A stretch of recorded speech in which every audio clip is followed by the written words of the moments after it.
All right. Good morning, everybody. Welcome to our last YouTube video for Daily Highlights with Stephanie Taylor.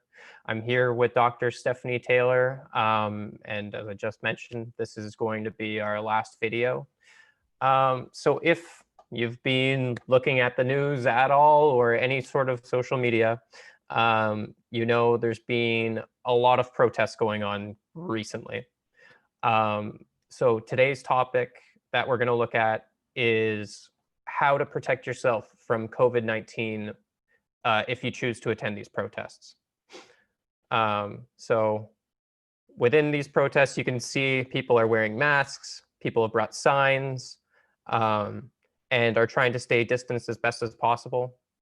So I'm going to turn it over to Stephanie to provide a little bit of advice on how to remain safe throughout this process.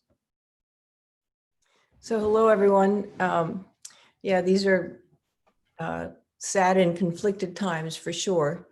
And if you do choose to join one of these protests, there are a couple things you can do to keep yourself safe from the virus, which are the components that Graham and I want to address.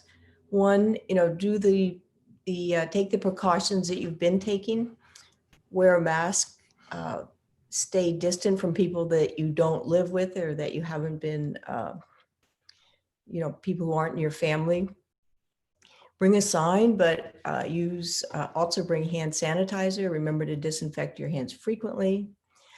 One of the less obvious points, and one that Graham actually had read about and makes a lot of sense, is that if you want to make noise, bring an instrument, bring a drum or something that you don't have to blow through, because we've learned from the singing events in churches that singing or shouting actually spreads large numbers of aerosols.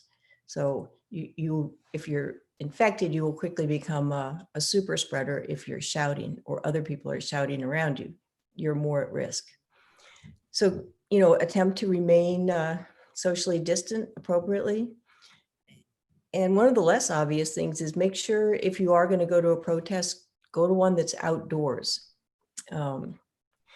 Ultimately, you have to weigh the risks and the benefits for yourself of joining a protest. If you're elderly or if you have comorbidities or if you live with somebody who has a fragile respiratory system or diseases that put them at risk, there may be other ways of protesting that don't involve joining large groups of people. Maybe donate money or write a letter or find a way that will keep you safe.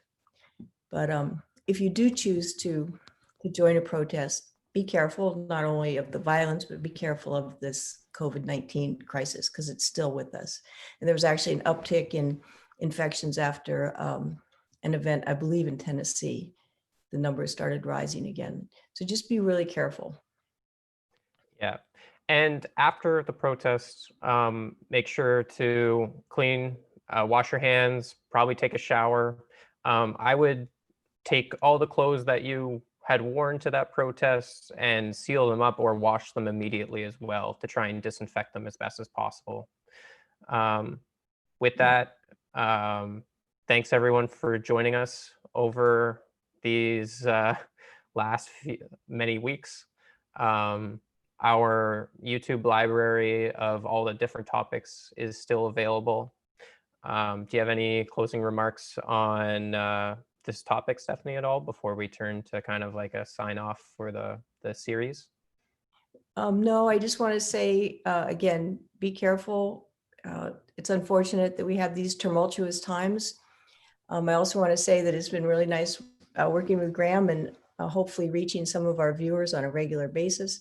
And if you have any questions or have any suggestions about any ongoing, video visibility, shoot us an email, shoot Graham or email me and give us your suggestions. But meanwhile, take care and have a great summer. And now back to Graham.